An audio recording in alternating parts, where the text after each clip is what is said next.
Hello Virgo, Sun, Moon, Rising, and Venus signs. Kamusta kayo? Sana pa nasa mabuti kayong kalagayan. Welcome back po sa Star Tarot. Kung bago kayo rito, welcome din kayo. Thank you sa inyong support. I truly appreciate it. God bless you all. Virgo, we have go the distance. Ayan. So, this could be a long distance travel na gagawin ninyo sa ngayon. Maaaring by land or by air yung biyahe ninyo dito, Virgo.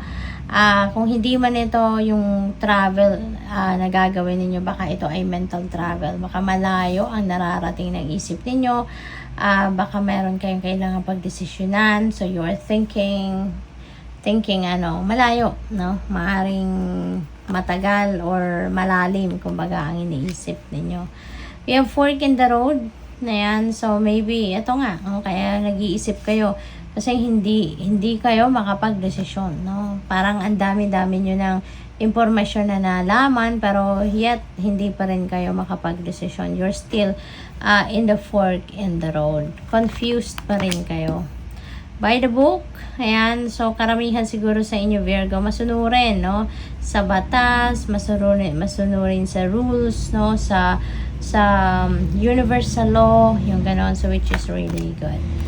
Change of the wind, merong pagbabago magaganap dito. May change of heart, may feeling cold feet siguro dito sa inyo. Maaring nakapag-desisyon na kayo na ganito ang gagawin ninyo, but then something maybe came up at kayo ay having a cold feet, no? Magbabago ang inyong desisyon. Maaring may mga bagay kayo na babalikan at pwede ninyong i-reconsider.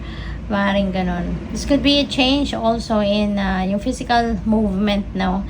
Maaring magkakaroon ng pagbabago dito sa tirahan, sa place of residence ninyo, sa trabaho, career, diba? Career path or ventures, no? Siguro merong mga bagong pagkakaabalahan kayo. Imagine, ayan, dahil siguro sa pabago-bago ang gusto ninyo, pabago-bago yung intentions ninyo, so you're being reminded here ng universe na make sure of what you really want, okay? Siguraduhin nyo, ano ba ang gusto ninyo, Virgo? What do you really want in your life? Kasi maaaring nakahanda na ang universe na tulungan ka, suportahan ka para ma-carry out mo kung ano man ang mga gusto ninyo sa buhay. Pero baka siya nalilito din sa'yo, no? Kasi baka pabago-bago yung intentions ninyo. Maybe sa ngayon, nagdadasal ka, iba, bukas, iba naman. Couple of weeks ago, iba din yung gusto mo. So, maaring ganon ang ganap. Kaya, you wanna make sure then, no? Kung ano talaga ang gusto mo. We have not for you. Ayan, siguro may mga panghihinayang kayo dito sa mga bagay-bagay. Maaring merong mga regrets ang iba sa inyo rito kasi merong mga ine-expect kayo na hindi nangyari. May mga gusto kayong mangyari na hindi ganon, nag-unfold na hindi ganon ang ganap. Or baka merong mga ine-expect kayo dito na hindi dumating, ganon, or hindi ninyo nakuha yung gusto ninyo. So, simply because it's not for you, no, Virgo. Otherwise, kung para sa inyo ang bagay na yan, kung para sa inyo yan, then for sure, mapupunta yan sa'yo. For sure, it will be yours, diba? Pero the fact na hindi nangyari or hindi dumating, hindi nag-unfold, ibig sabihin, hindi talaga yan para sa'yo. And once na nag-deny or dininay sa inyo ng universe ang isang bagay na gusto ninyo, ibig sabihin, hindi yan para sa'yo. That's not going to be for your best interest. And the divine is going to prepare something way better than that para sa'yo. Na yun ang makakabuti para sa iyo. New life. Ayan, merong bagong buhay na tatahakin kayo sa ngayon. You're heading towards a new path in your life. You're going to start something new, no? Sa buhay ninyo sa ngayon. Could be anything, no? Could be trabaho, relationship, commitment sa inyong person, baka bagong bahay, it could be anything, no? Na sisimulan ninyong bago.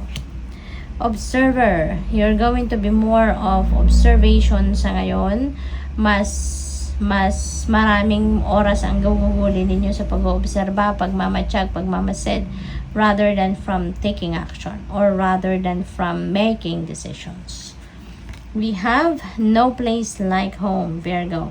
Siguro nakakaranas ang iba sa inyo ngayon ng homesick. Baka nasa ibang lugar kayo, baka nasa abroad kayo, no? Or malayo kayo sa inyong pamilya, sa mga mahal ninyo sa buhay. Kaya, parang naiisip ninyo ngayon na truly there's no place like home, 'di ba? Kahit gaano kaganda ang lugar na nandoon kayo sa ngayon, or gaano man kaganda ang bahay na tinitirhan ninyo, it's still, no? Parang it's empty. Parang hindi pa rin ito sapat para maging masaya kaya maring ang nasasabi mo siya ngayon, really, no? There's no place like home. Regeneration, yan, may pagbabago, we have change in the wind, diba? Tapos regeneration, so definitely merong change na mangyayari sa buhay ninyo, at itong pagbabagong ito is going to lead you towards a different life, a new life, no? Totally different from what you used to do, siguro, no? Ano ito parang bibihisan mo ng bago ang buhay ninyo, no? Parang may pagre-recalibrate, parang babaguhin mo ang inyong sitwasyon sa ngayon in various areas of life. So good luck. Thank you for watching. Love and light. Namaste.